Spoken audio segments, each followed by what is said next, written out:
오늘 사무엘상 18장 1절에서 9절 말씀을 통해서 주목을 받을 때 주목을 받으면 주목받고 싶은 사람이 참 많죠. 주목을 받으면 두 가지가 같이 따라오게 됩니다. 첫 번째로는 많은 사람들의 관심, 또 하나는 그 관심과 함께 시기심이 같이 따라오게 됩니다. 굉장히 어렵습니다. 관심을 받는다라고 하는 것은 그 관심 안에는 좋은 관심도 있지만도 아주 불쾌하고 나를 시기하고 무너뜨리려고 하는 그런 새로운 어떤 힘들이 같이 받기 때문에 주목을 받는 사람이 하나님의 영과 또 은총으로 계속 강하게 또 지속적으로 서 있지 아니하면 그 주목을 견딜 수 없고 결국은 인생 가운데서 사라지게 되는 어떤 결과를 맛보기도 합니다. 오늘 말씀을 통해서 우리 성도들이 하나님의 성령을 받고 또 믿음 생활을 하면서 주목을 받게 되었을 때 나는 과연 어떻게 그 주목을 받아야 하는가, 또 그 상황을 유지해야 되는가를 말씀을 통해서 한번 나누고자 합니다. 이스라엘에는 사울의 군대가 있었지만 골리앗의 행포 그리고 그 저주가 섞인 그 독설에 대해서 누구도 대항을 해내지 못했습니다. 사울의 군대, 하나님의 군대가 되어야 되는데 사울의 군대가 될 때, 사람을 따라가는 군대가 될 때는 세상에 또 다른 그런 힘들을 만나게 될 때 두려움 가운데 빠지게 됩니다. 하지만 다윗은 골리앗의 행포와 그 저주의 그 독설에 대해서 기죽지 아니하고 엉절하게 되었습니다. 굉장히 중요한 개념은 우리가 성령을 받고 또 하나님의 이름으로 또 나아가는 인생 가운데 우리를 향하여서 자기 자신을 향하여서 독설을 또 퍼붓고 또 저주를 퍼붓게 될 때 내가 무너지지 않기 위해서 또 하나님의 교회가 무너지지 않기 위해서는 반드시 응전을 해야 된다는 것을 배우게 되었습니다. 어떻게 응전을 해야 되는가? 하나님의 이름으로 그리고 예수의 이름으로 물리쳐야 돼요. 오늘날 같은 경우는 칼을 들고 골리앗과 같은 큰 사람이 와서 내 앞에 와서 저주를 하는 경우들을 경험하는 것은 쉽지는 않습니다. 그런 경우도 나타날 수가 있게 되는데 많은 경우 영적으로 골리앗이 갑옷을 입고 우리에게 나타나는 경우들보다는 악한 마귀의 권세가 우리 모든 그리스도인들, 성도들 그리고 성도가 아닌 모든 사람들 가운데 이 두려움을 심어주고 있고 악령을 심어주고 있는데 눈으로 들어오는 것 그리고 귀로 들어오는 모든 것들 하나님께서 기뻐하지 아니하는 하나님과 관련 없이 우리는 수많은 영상 유튜브에 얼마나 많은 영상들이 있습니까? 남녀노소 수많은 모든 유튜브뿐만 아니라 오늘의 시대 굉장히 많은 영상들 그리고 그런 소리들에 의해서 우리는 노출이 되어 있습니다.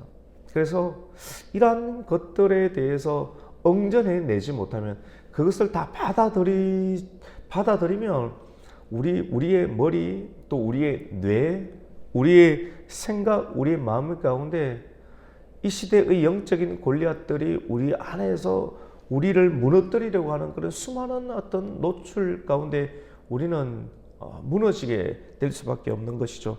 그래서 그때마다 예수의 이름과 또 하나님의 이름을 사용해서 그런 것들을 대적하고 응전하여서 깨끗하게 만들고 또 씻어내는 것이 필요합니다. 예수 그리스도의 피로서 우리는 날마다 씻는다는 그런 개념들 수많은 것들이 우리의 눈으로 들어오고 귀로 들어오는 어떤 부분들을 예배를 통해서 그리고 끊임없는 기도, 항상 기도, 영으로 기도하고 입술로 기도하고 고백하고 기도하고 예배함을 통해서 또 선포함을 통해서 우리 안에 남아있는 모든 더럽고 추악한 잔상들을 처리해내는 일들이 우리에게는 매우 중요한 것이라고 볼 수가 있습니다. 믿음으로 나아가는데 뭔가를 들고 나아가야 합니다.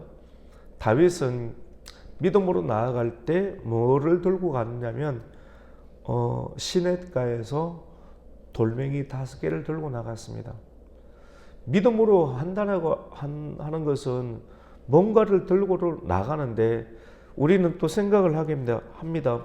믿음은 알겠는데, 믿음이 중요한 것도 알겠는데, 만약 내가 믿음으로 들고 나간 이 돌멩이가 골리앗을 무너뜨리지 못한다면, 그리고 골리앗이 내가 믿음으로 던진 것들을 피해 나간다라고 하면 내 인생은 어떻게 되겠느냐라고 하는 것입니다. 이것이 이제 불신앙입니다. 그 신앙은 투자가 아니에요.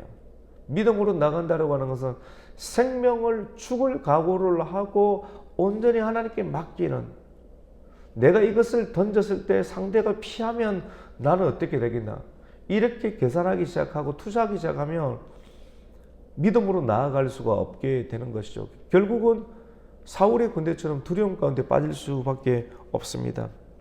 신앙은 투자하는 것이나 아니면 거래하는 정도로 여긴다면 그것은 믿음이 아닙니다. 엘라 골짜기에 들어가기 직전과 직후의 다윗의 손에 든 것은 달라졌습니다. 엘라 골짜기의 중심에서 골리앗은 저주와 욕설을 퍼부었는데, 이것을 대항하지 아니하면 온 집안, 우리의 자손, 우리의 교회, 우리 민족 전체가 다 공포 가운데 무너지기 직전이 되는 것이거든요. 영적으로 보면 이 시대가 그런 시대 가운데 있습니다. 누군가가 일어나서 대항해내지 못하면, 대항해서 엘라 골짜기로 믿음으로 들어가지 아니하면 그 소리에 의해서 모든 것이 무너질 수 있는 위기 가운데 있습니다. 누군가가 들어가야 돼요. 누가 들어가야 됩니까? 하나님의 이름을 가진 사람들이 들어가야 되는 것이죠. 골짜기에 들어가기 전에 다윗의 손에는, 여러분, 믿음으로 들어갔을 때 다윗의 손에는 돌멩이가 들려 있었지만도 엘라 골짜기에 나올 때는 돌멩이가 아니에요. 믿음으로 전쟁에 들어가면 반드시 전리품을 가지어 나오게끔 되어 있습니다. 믿음으로 들어갈 때는 돌멩이지만도 그 전쟁에서 승리하고 나왔을 때는 다윗의 손에 들려져 있었던 것은 적장의 칼이 그의 손에 들려 있었고, 오른손에는 적장의 머리가 들려져 있게 되는 것입니다. 무엇입니까? 믿음으로 전쟁에 참여하는 사람, 믿음이 이기네, 우리 그 찬양을 부르는데, 그거는 관념적으로만 하는 것이 아니라 행동으로 표현을 해야 되는 것인데, 행동으로 생명을 걸고 그 믿음을 전쟁을 수용하게 될 때는 반드시 상급과 전리품이 주어진다는 것을 우리에게 말씀하고 있습니다. 상급과 전리품이 있는 사람, 기름 부으심이 있고 성령을 받고 성령의 기름 부으심을 버리지 아니하고 믿음으로 전쟁에 참여한 사람은 상급과 전리품, 돌멩이가 아니라 검과 그리고 적장의 머리, 이런 상급과 전리품을 가지게 된 사람은 주목을 받게 됩니다. 사울왕도 다윗을 주목하게 됩니다. 사울왕의 군대 장관이었던 아브넬도 다윗을 주목하게 됩니다. 주목은 크게 눈을 뜨고 보는 것이죠, 맞죠? 주목합니다. 사울의 아들이었던 요나단도 주목하게 됩니다. 다윗의 형이었던 엘리압도 저 사람이 과연 나의 동생이 맞는가? 우리 집에서 취급받지 못하는 그런 사람이었는데 저 사람을 다시 한 번 더 주목하게 됩니다. 온 이스라엘이 다윗을 주목하게 됩니다. 여러분, 주목을 받으면 사람을 다시 보게 되죠. 우리가 오늘 사무엘상 18장을 읽었지만 17장 후반절에 보면 적장의 머리를 들고 나오고 또 적장의 칼을 들고 나오는 그런 다윗을 사울 왕이 알았잖아요. 자기 앞에서 수금을 연주하면서 악신을 쫓아내었던 저 정도 사람, 나의 비서, 나의 무기를 든 사람으로 만들었던 충분히 누군지를 알고 있는 사람인데도 불구하고 어느 누구도 해내지 못했던 믿음의 승리를 거두었던 이 다윗을 보면서 아브넬에게 묻습니다. 너는 저 사람이, 저 청년이 누구 집안의 사람인지 아느냐? 새롭게 보게 된다는 것이죠. 새롭게 보게 되는 어떤 새로운 관심을 받게 됩니다. 이 일로 인해서 다윗은 정말로 큰 주목을 받게 되는데, 오늘 18장 말씀 가운데 보면 성경이 특별히 주목한 대상을 사울의 아들이었던 요나단이 주목하고 있다고 밝히고 있습니다. 우리 18장 1절을 한번 읽습니다. 다윗이 사울에게 말하기를 마침에 요나단의 마음과 하나가 되어 요나단이 그를 자기 생명같이 사랑하니라. 오늘 18장 1절을 통해서 주목을 받게 되면 사랑을 받게 됩니다. 사랑이 와요. 믿음으로 행한 일들에 관해서 분명하게 상급이 주어지고 또 사랑이 주어집니다. 요나단은 그의 아버지 사울과는 다른 사람이었습니다. 요나단이 다윗을 볼 때는 자기보다는 나이가 어렸지만 다윗을 볼 때 너무 사랑스럽고 그리고 귀히 여기고 마음이 갑니다. 저 사람을 보는데 저 사람 안에 하나님의 성령이 있습니다. 또 하나님의 믿음이 있습니다. 그 믿음을 드러내서 하나님의 영광을 나타내는, 그래서 나라를 구원하는, 단순하게 인기가 많은 것을 뛰어넘어서, 인기 많은 사람을 보면 시기질투가 나타나지만 또 그 안에 하나님을 보고 그 안에 성령의 역사를 보게 되면 자기가 좋은 것을 다 해주고 싶은, 여러분 주목을 받아보셨어요? 다 해주고 싶어요. 사랑해주고 싶고, 그의 사울의 아들이었던 요나단이 자기가 차고 있는 그런 옷을 다윗에게 넘겨주고 겉옷과 군복과 칼과 그리고 띠를 주었다라고 말합니다. 이것은 생명을 다 주는 것과 마찬가지입니다. 고대 시대 가운데 왕자만이 입을 수 있는 그런 특별한 겉옷, 그리고 그 칼과 띠, 신분이 전혀 다른 것이지 않습니까? 이것을 다윗에게 다 주는 겁니다. 일반적으로 입을 수 있는 특별한 겨울 옷 이거 하나 주는 것도 쉽지가 않은데, 왕자로서, 그리고 자기가 가지고 있는 그 칼과 그리고 겉옷, 군복의 겉옷을 이 다윗에게 주는 것은 오히려 이것이 너에게 맞다. 정말로 좋은 것을, 오늘은 좋은 승용차와 집을 주는 것보다 훨씬 더 큰 가치를 가지고 있는 것이 요나단 왕자가 입고 있는 겉옷과 겉옷을 묶을 수 있는 띠, 그리고 이 칼이라고 볼 수가 있습니다. 3절, 4절 한번 우리 읽어볼까요?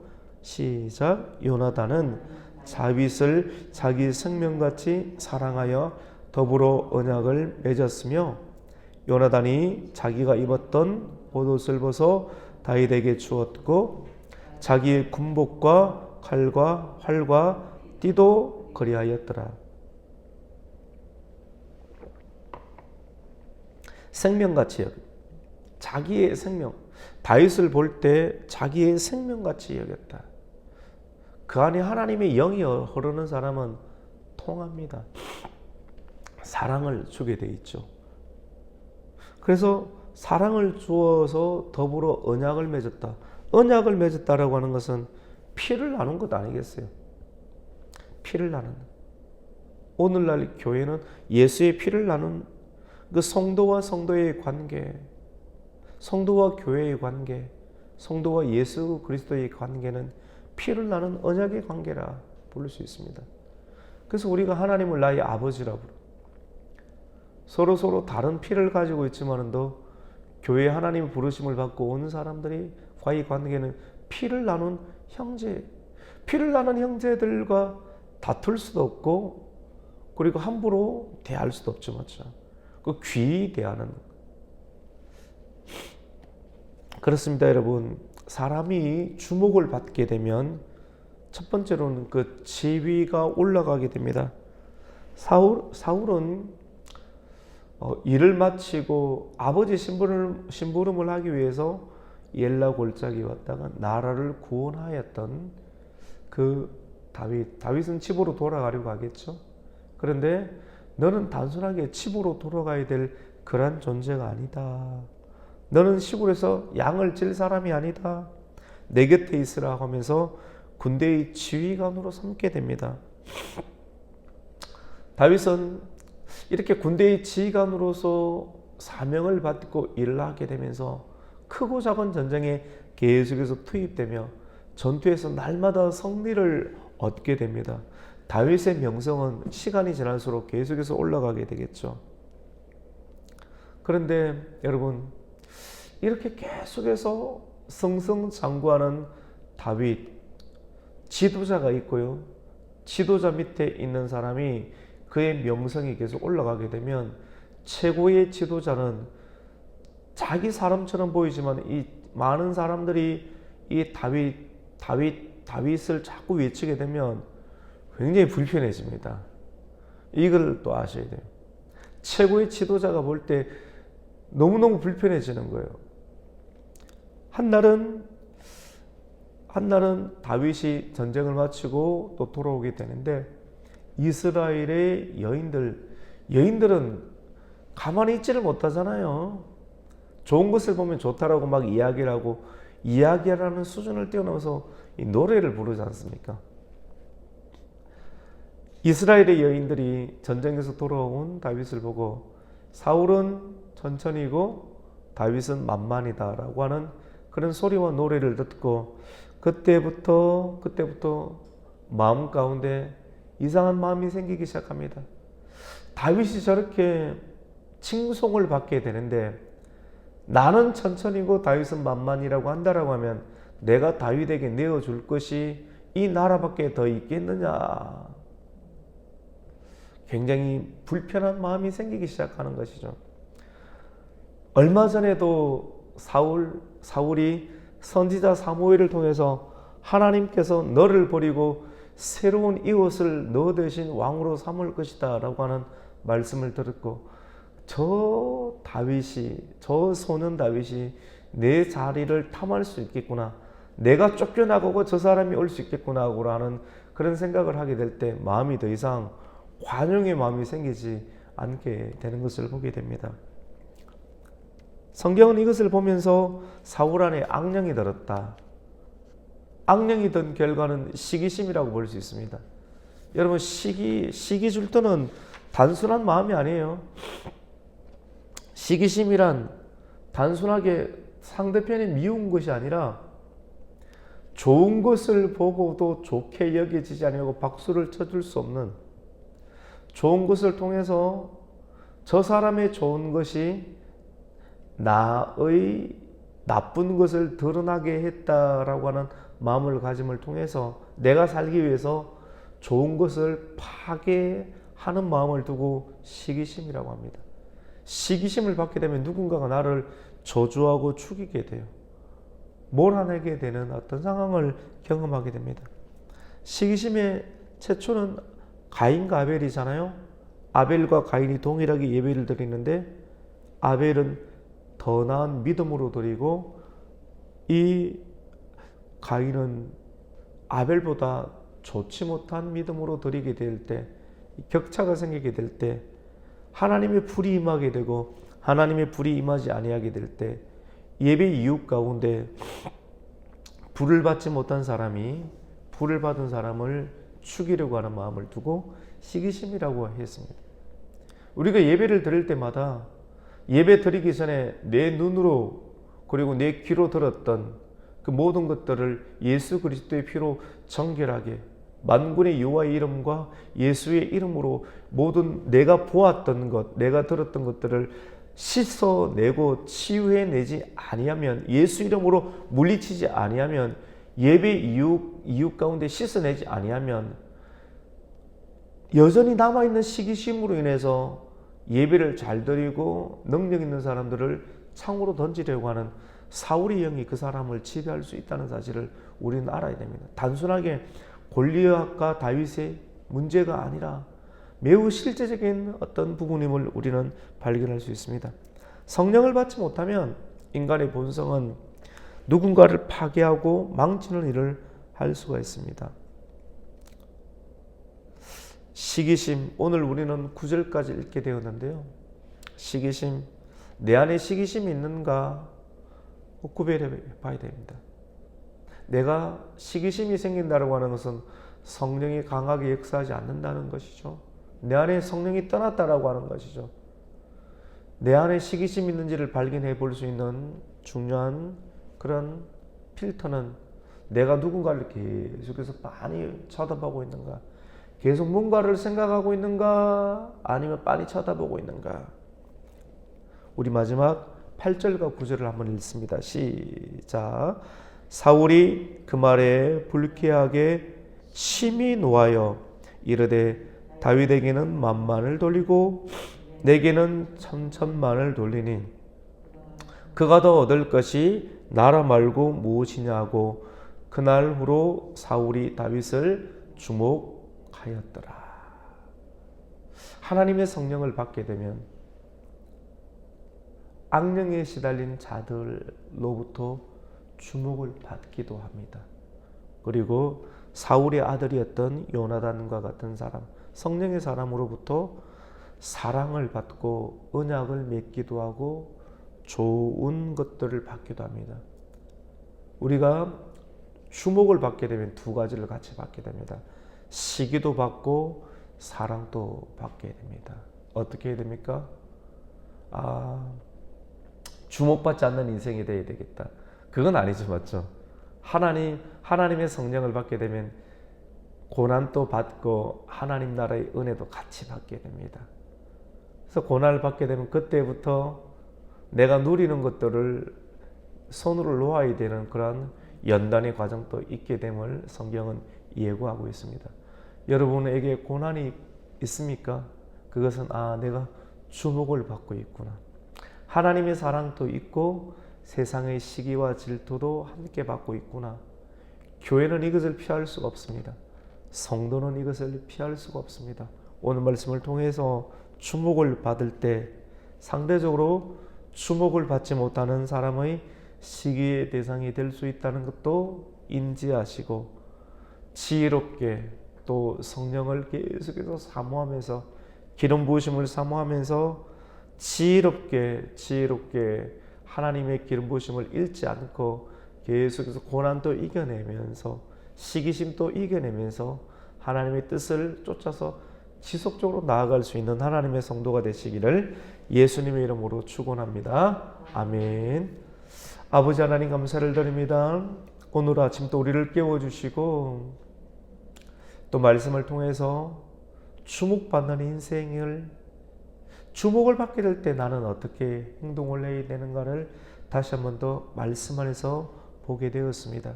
하나님, 날마다 하나님의 성령의 은혜를 사모하게 해주시고 만군의 여호와의 이름과 예수 그리스도의 이름을 통해서 우리가 깨끗하게 영을 유지할 수 있는 하나님의 사람이 되게 하여 주시옵소서. 하나님, 깨끗한 영이 만들어질 때 하나님 주목을 받게 됩니다.